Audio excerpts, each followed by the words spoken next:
नमस्कार दोस्तों। देश भर में किसान आंदोलन के तहत हुआ चक्का जाम सारा दिन मीडिया की सुर्खियों में बना रहा। लोगों की दिलचस्पी इसमें थी कि इस आंदोलन में जो ये चक्का जाम का आयोजन है, इसमें कहीं कोई बड़ी घटना तो नहीं होती। सबको आशंकाएं थी। पुलिस प्रशासन, सभी राज्यों की जो सरकारें हैं उन्हें भी आशंकाएं थी। और खुद भारतीय किसान यूनियन, जो कि इस समय जिसके हाथ में इस आंदोलन की कमान आ चुकी है राकेश टिकैत के नेतृत्व में, उसे भी तमाम तरह की आशंकाएं थी। और इसके बावजूद भी सब कुछ ठीक ठाक गुजर गया, कहीं कोई अप्रिय घटना नहीं हुई। और इसके अलावा सबसे खास बात ये रही कि दिल्ली, उत्तर प्रदेश और उत्तराखंड को छोड़कर देश के सभी हिस्सों से कुछ न कुछ जाम, प्रदर्शन, इनकी खबरें आई हैं।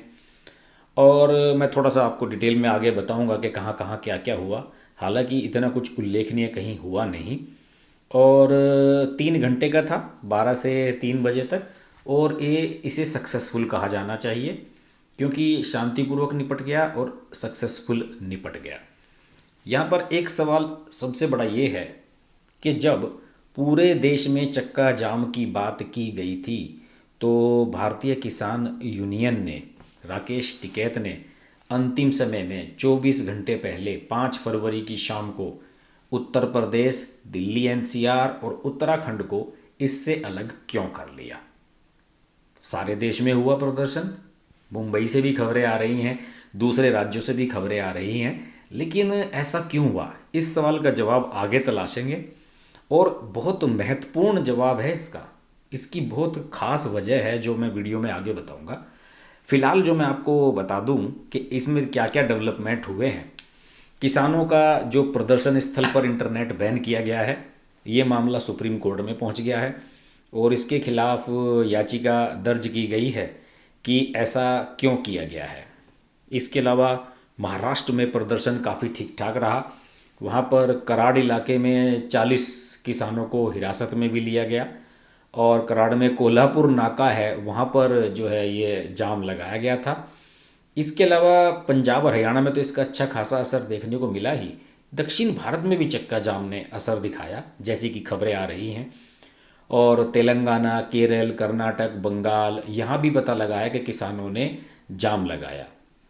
इसके अलावा जो किसान हैं उनका कहना है कि सरकार को हर हाल में हमारी मांगें माननी होगी। इसमें राकेश टिकैत ने 2 अक्टूबर की डेडलाइन फिक्स कर दी है। 2 अक्टूबर गांधी जयंती है।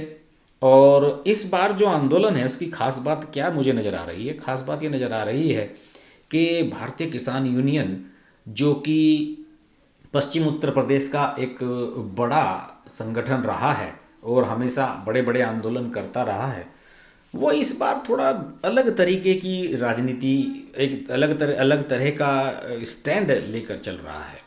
इसमें सबसे खास बात क्या है? सबसे खास बात ये है कि ये लोग बिल्कुल भी इस बात पर फोकस नहीं कर रहे हैं कि आंदोलन को एग्रेसिव किया जाए। इस बार किसी ने, मुझे लगता है कि महात्मा गांधी की कोई आंदोलनों की किताब खोल ली है। 1920 से 1940 के बीच में महात्मा गांधी ने जितने भी आंदोलन किए, उन किताबों से ही आइडियाज़ लेकर इसे आगे बढ़ाया जा रहा है कि हम अनशन करेंगे, 1 दिन की भूख हड़ताल रखेंगे, हम आपने जहाँ पर कांटे बोए हैं हम वहाँ पर फूल उगा देंगे।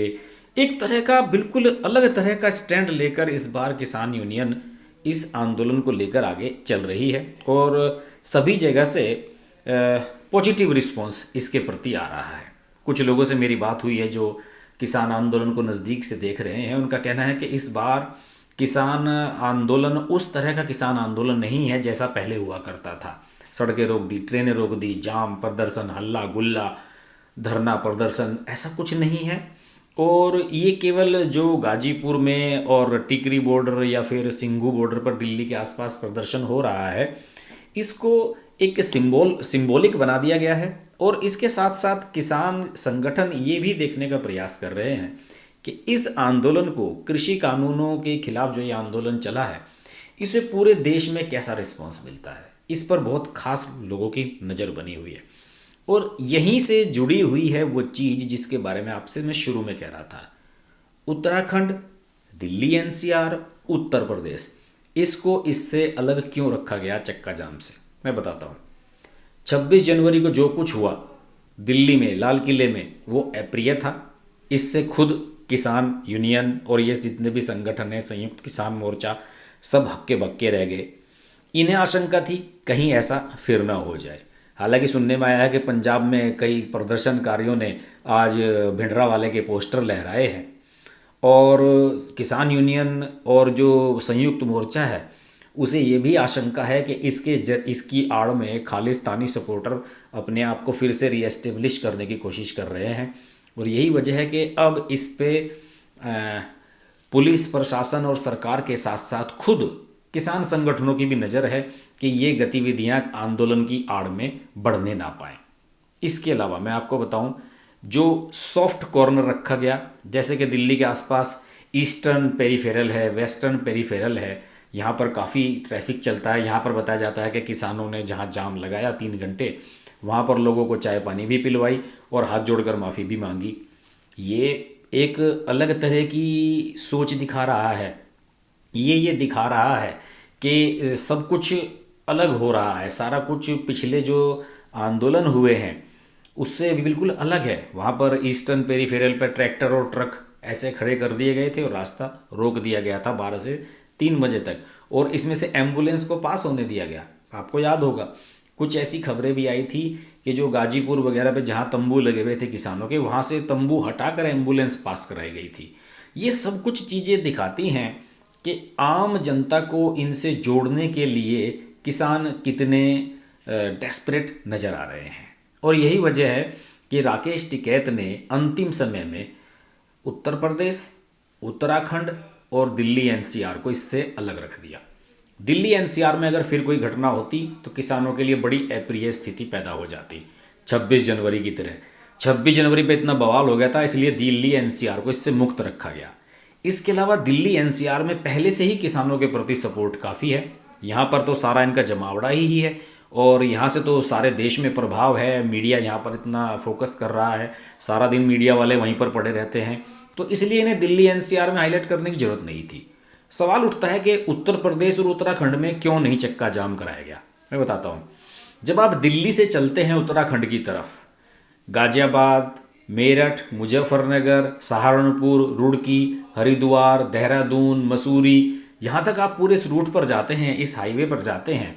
इसके अलावा शामली वगैरह से अगर जाते हैं, बागपत से जाते हैं, ये भी उत्तराखंड की ओर जाता है रास्ता। इस पूरे इलाके पे किसान यूनियन का ज़बरदस्त प्रभाव है। किसान यूनियन के एक इशारे पर यहाँ सारे रास्ते जाम किए जा सकते हैं और किसान यूनियन के पास 5-7 हज़ार लोगों की ऐसी एक टोली है कि वो कुछ भी करने में सक्षम है। यही वजह है कि अंतिम समय पर यहाँ से आह्वान वापस ले लिया गया। और इसके पीछे मेन सोच जो संयुक्त मोर्चा की मुझे नज़र आ रही है दोस्तों, वो ये है कि संयुक्त मोर्चा ये भी देखना चाहता है कि पंजाब, हरियाणा और उत्तर प्रदेश के अलावा किसान आंदोलन को देश में किस तरह का सपोर्ट मिल रहा है। क्या केरल में किसान इसके समर्थन में आएंगे? क्या इसके समर्थन में पश्चिम बंगाल में प्रदर्शन होगा? क्या इसके समर्थन में तमिलनाडु के किसान आएंगे? मुंबई में इसको क्या रिस्पॉन्स मिलेगा? उन सबको ये क्लोजली देखना चाहते हैं। और अगर उत्तर प्रदेश और उत्तराखंड को इसमें जोड़ लिया जाता और यहाँ पर कोई घटना हो जाती, जैसी कि आशंका सभी को थी, क्योंकि ये किसान यूनियन के प्रभाव वाला इलाका है जो राकेश टिकैत वाली किसान यूनियन है, और अगर यहाँ पर कहीं कोई ऐसी अप्रिय घटना हो जाती, कहीं टकराव हो जाता पुलिस में और किसानों में, तो बाकी सब चीज़ें गौण हो जाती, उनको कोई हाईलाइट नहीं करता, मीडिया में रिस्पॉन्स नहीं मिलता और यह आंदोलन फिर दिल्ली और आसपास के इलाके का ही होकर रह जाता। ये एक क्लेवर मूव है मेरे हिसाब से संयुक्त किसान मोर्चे का कि इस आंदोलन को उत्तर प्रदेश, उत्तराखंड और दिल्ली एनसीआर में चक्का जाम को इससे अलग रखा गया, क्योंकि यहाँ तो आने वाले समय में बहुत ऐसे मौके आएंगे जब यहाँ प्रदर्शन हो सकता है। पश्चिम उत्तर प्रदेश के लोग तो चंद घंटे में ही गाजीपुर पहुँच सकते हैं, चंद घंटे में ही पंजाब के लोग तो टिकरी बॉर्डर पहुँच सकते हैं। तो यही वजह थी कि मेरा मानना है कि इन लोगों ने इसको अवॉइड किया। और वैसे भी दिल्ली एनसीआर में भारी फोर्स तैनात की गई थी, 50,000 जवानों की पैरामिलिट्री, दिल्ली पुलिस, ये सब किए गए थे। कुछ मेट्रो स्टेशंस के गेट बंद करने की तैयारी कर ली गई थी और ये सब चीज़ें इसलिए की गई थी कि क्यों इस तरह की घटना फिर दोबारा होने दी जाए जैसी कि हुई थी। बहरहाल मेरा ये मानना है कि उत्तर प्रदेश, उत्तराखंड और दिल्ली एनसीआर को इससे अलग रख के इस किसान मोर्चा ने जो इस आंदोलन को लड़ रहा है उसने ये देखने की कोशिश की है कि हमारे आंदोलन को बाकी देश में कैसा रिस्पॉन्स मिल रहा है। और मुझे लगता है कि आज के इस चक्का जाम के बाद उन्हें ये असेस करने में काफ़ी सफलता हासिल हुई होगी।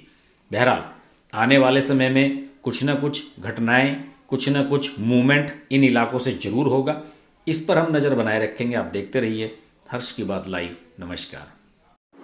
अगर आपको हमारी वीडियो पसंद आई तो वीडियो को लाइक करें, चैनल को सब्सक्राइब करें और नोटिफिकेशंस के लिए बेल आइकन को प्रेस करें।